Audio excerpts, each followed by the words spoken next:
Síguenos en las redes sociales. Búscanos @Sol1065 FM. Lo mejor de nuestro contenido más cerca de ti. Sol 106.5. Una estación RCC Miria. Son las 6:58. Buenos días, dominicanos, dominicanas, ciudadanos, ciudadanas del mundo. Julio Martínez Pozo, los comentarios de los temas más importantes en el programa de mayor influencia de la radio y la televisión nacionales.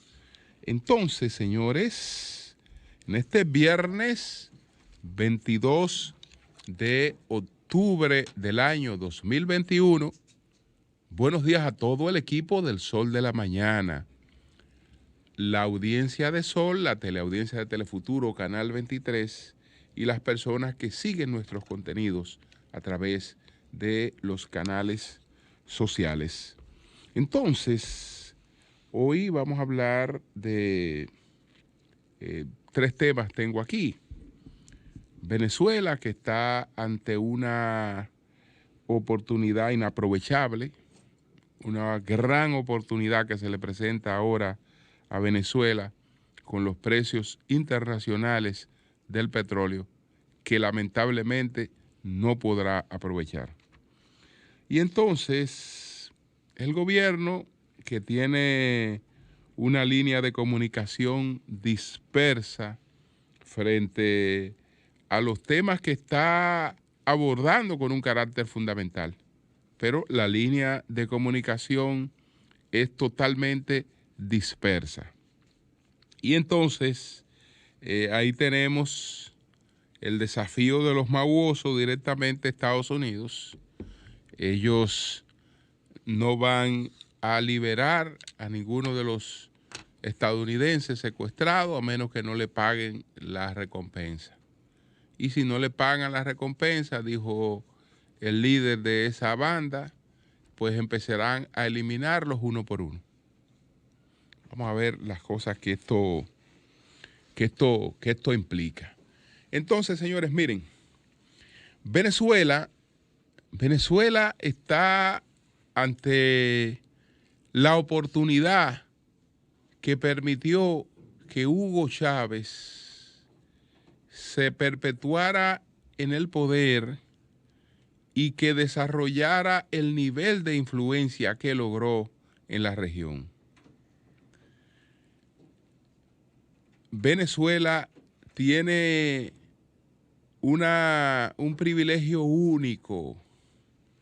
Si fuéramos a llevarnos del hilo de un chiste que hizo una vez Golda Meir.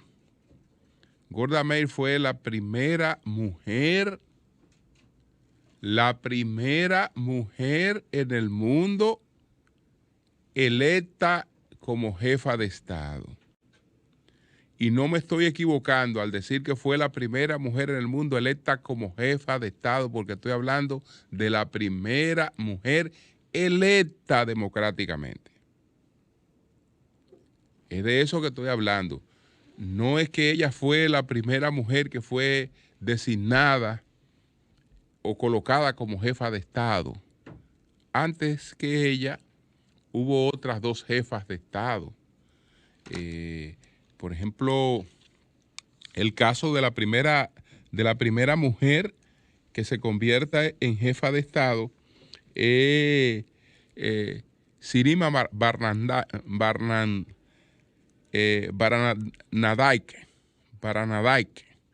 Sirima Bandanaraike fue presidenta en 1961, jefa de Estado en 1961 en Sri Lanka. Después de ella fue jefa Indira Gandhi. Indira Gandhi fue otro caso de mujer que fue jefa de Estado también posterior, pero Isabelita Perón fue posterior a Golda Meir. Entonces, Golda Meir, repito, es, bueno, si se quiere, vamos a decir, ella es la tercera mujer jefa de Estado, pero la primera escogida pues democráticamente. Entonces, ella una vez hizo un chiste que cayó muy mal. Ella dijo, les voy a decir algo que los judíos les reprochamos a Moisés. ¿Y qué es? Que anduvimos 40 años, nos arrastró durante 40 años por todo el desierto para dejarnos en el único lugar de Medio Oriente donde no había petróleo. Es decir, que ella les reprochaba a Moisés, caramba, pero 40 años caminando hacia la tierra prometida y el hombre nos tiró en un lugar donde no había petróleo. Bueno, a Venezuela no le ocurrió lo mismo. Venezuela, pues, fue dejada en la tierra prometida. Venezuela, mal contado, tiene una reserva petrolera que una vez dijo la CIA que andaba en los 309.000 millones de barriles de petróleo, considerada en esos momentos la principal reserva petrolera del mundo. Entonces, eso le ha servido a Venezuela y le ha servido a la región, porque lo que ocurre en esta coyuntura no es solo negativo para Venezuela, es negativo para toda la región, porque el gobierno dominicano, como los gobiernos de la región, tienen que enfrentar una situación de alza del petróleo sin tener opciones como la que hemos tenido con los acuerdos petroleros de Venezuela, que hay gente que habla de Petrocaribe como si Petrocaribe fuera el primero de esos acuerdos. No. Estuvieron los acuerdos con Carlos Andrés Pérez, que fue que inició esos acuerdos de facilidades petroleras. Después vino Petrocaribe. Estamos hablando del acuerdo de San José. Después Petrocaribe, en otras circunstancias, pero con el mismo espíritu. Con el mismo espíritu. Entonces, ¿qué ocurrió y qué fue lo que permitió la consolidación de Hugo Chávez? Lo mismo que permitió la consolidación de estos grupos del que podríamos denominar de izquierda democrática, pero entre comillas, que llegaron al poder en América Latina. Está el caso de Chávez, está el caso de Correa, está el caso de Evo Morales, está el caso de Lula y está el caso de los Kirchner, si lo queremos meter ahí, aunque el socialismo de ellos está muy en sus bolsillos, pero bueno, están esos casos. Entonces, fue la llamada época de oro de las materias primas. Ese decenio que va desde el 2003 hasta el 2013, donde los precios del petróleo y de todas las materias primas exportadas por esos países y recursos naturales se elevaron de precio. Y eso permitió la consolidación de esos gobiernos. Pero quedémonos en el caso particular de Hugo Chávez. Cuando ese caballero llega al poder después del fracaso de lo que intentó ser uno de los mejores gobiernos que pudiera haber tenido Venezuela, que por eso siempre hemos llamado la atención sobre ese hecho. La política no depende solo de la buena voluntad y de los buenos equipos con los que se llega al poder. Se necesita buena voluntad, se necesita capacidad, pero se necesitan también coyunturas favorables. Entonces, el presidente Carlos Andrés Pérez, cuando llegó a esta gestión de gobierno, aspiraba a reivindicarse históricamente y hacer una gestión de gobierno que fuera una gestión ejemplar. Por eso se rodeó del equipo que él llamó la generación de Ayacucho, es decir, un grupo de jóvenes que habían sido formados en su primer gobierno, que él los mandó a las principales universidades del mundo a formarse con becas. Entonces, con esa generación de Ayacucho, él quiso hacer un buen gobierno y su gabinete está considerado libra por libra como el mejor gabinete que presidente alguno en la región haya escogido para gobernar un país. Sin embargo, ese gabinete fracasó estrepitosamente por la coyuntura de unos ajustes que quisieron introducir mal comunicados, etcétera. Se lo llevó de paro y un golpista, uno que intentó, digamos, que atentó contra la democracia,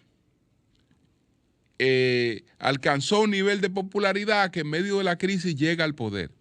Entonces, cuando este caballero llega al poder, Hugo Chávez, ustedes saben a cómo se estaban cotizando los precios internacionales del petróleo, a $11. Que esa fue una de las cosas que afectó bastante la gestión de Carlos Andrés Pérez.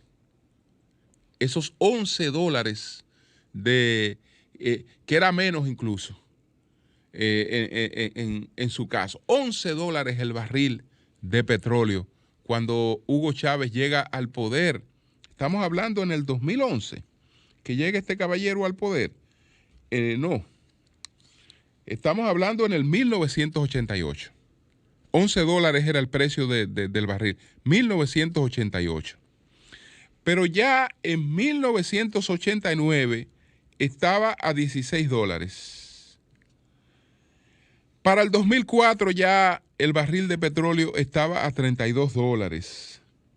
Para el 2010, 2009,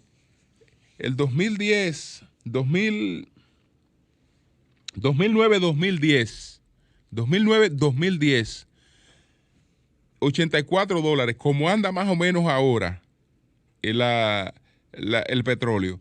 Y entonces, en el 2011-2014, $103 el barril de petróleo. Y todo eso le permitió a Hugo Chávez manejar. Estamos hablando de que manejó en 10 años, en líquido, mató lo que regaló, pero líquido. Estamos hablando de un gobierno que manejó $960.589 millones. 960.589 millones de dólares manejó el presidente Hugo Chávez de ingreso por concepto de los precios del petróleo. Eso sí, que ahí no hay una carretera, ahí no hay una letrina que haya quedado como producto de eso. Ahí no hay ninguna obra importante que haya quedado como producto de eso. Pero bueno, se consolidó, tenía planes sociales que ponían a la gente a comer, ponían a la gente a vivir, a beberse su trago tranquila, a comer, etcétera, a plantear cierta igualación social y una serie de cuestiones, y así por el estilo. Ahora, ¿qué pasó? ¿Qué pasó cuando los precios de qué es lo que no tenemos ahora? ¿Qué es lo que tenemos que llorar ahora? Eso es para llorarlo, ¿eh? Porque cuando los precios del petróleo subieron sobre los $40, entonces nosotros tuvimos la opción del acuerdo de Petrocaribe. Y el acuerdo de Petrocaribe permitía que cuando el precio subiera de los $40, por ejemplo, como está ahora, que está el Brent debe estar por los $85, el West Texas de $83, $84, así, y el de la fracturación hidráulica en Estados Unidos por los $83. Entonces, cuando eso, ante la ocurrencia de eso, ¿qué planteaba Petrocaribe? Bueno, si el petróleo está por encima de los $40, entonces usted me compra el petróleo y usted me va a pagar solamente el 60% de la factura. Usted me va a pagar el 60% de la factura. Y el otro 40% yo se lo voy a financiar para que nunca me lo pague. Para que nunca me lo pague, porque estamos hablando de un financiamiento de 17 a 25 años a un 1%. A un 1%. Señores, eso fue una misa de salud para la República Dominicana y fue una misa de salud para todos los países que fueron beneficiarios de ese acuerdo. Ahora, ni Venezuela puede beneficiarse por la situación que tiene de bloqueos internacionales que se ha agudizado porque Venezuela, a pesar de eso, se movía a través del señor Alex Saab, tenía cierta estructura para mover negocios internacionales y ese caballero está extraditado en Estados Unidos, como está el Pollo Carvajal, y ahora también hay otra señora que se llama Claudia Díaz. Esa señora Claudia Díaz, para que usted vea lo que es el populismo y la política cosa. La señora Claudia Díaz, ¿usted sabe qué era Claudia Díaz? Claudia Díaz era enfermera de Hugo Chávez. Y de enfermera de Hugo Chávez saltó a tesorera de Venezuela. De enfermera de Hugo Chávez saltó a tesorera de Venezuela. Esa era la tesorera de Venezuela. Y participó en una serie de cuestiones en el plano internacional por lo que estaba siendo perseguida. Ella va a ser extraditada de España a Estados Unidos también. La señora Claudia Díaz. Entonces, como Venezuela no es reconocida internacionalmente y está cerrada, bloqueada, no tiene forma de aprovechar esta coyuntura que se ha presentado con los precios internacionales del petróleo, que si hubiera un gobierno democrático abierto en Venezuela, este fuera un momento para ese país en gran medida subsanar parte de su crisis humanitaria, de su crisis económica. Porque en el mundo, el único país que estaría en condiciones en estos momentos de hacer un incremento de su producción sería Venezuela. Y eso tendría una repercusión muy favorable. Pero, lamentablemente, dañada Venezuela, y a nosotros eso nos da en la madre. Nos da en la madre porque es la primera vez que tenemos una crisis de esa naturaleza sin una Venezuela con un acuerdo favorable. Porque, repito, hemos tenido por lo menos 3 acuerdos de facilitaciones crediticias con Venezuela, entre que el último fue el de Petrocaribe. Entonces, no tenemos esa oportunidad. Ahí el presidente Abinader no tiene ese rejuego. No tiene ese rejuego. En el caso nuestro, si el petróleo está a 85, es a 85 que hay que facturarlo y a 85 que hay que pagarlo. No es que vamos a buscar el 60% y lo otro nos defendemos mientras el hacha va y viene. Eso no tenemos esas posibilidades ahora. Y a propósito, Estados Unidos, en términos de la crisis que tiene la región, también tendría que tomar eso en cuenta. Es decir, no tenemos a Venezuela, no tenemos ese mecanismo de defensa que lo hemos tenido históricamente. No lo tenemos frente a esta crisis que tenemos con el tema de los combustibles, lamentablemente. Sol 106.5, con la mayor variedad de contenido, información, entretenimiento e interacción en una sola estación. Cobertura total, disponible para ti en la radio y en las plataformas digitales. Somos Sol 106.5, la más interactiva.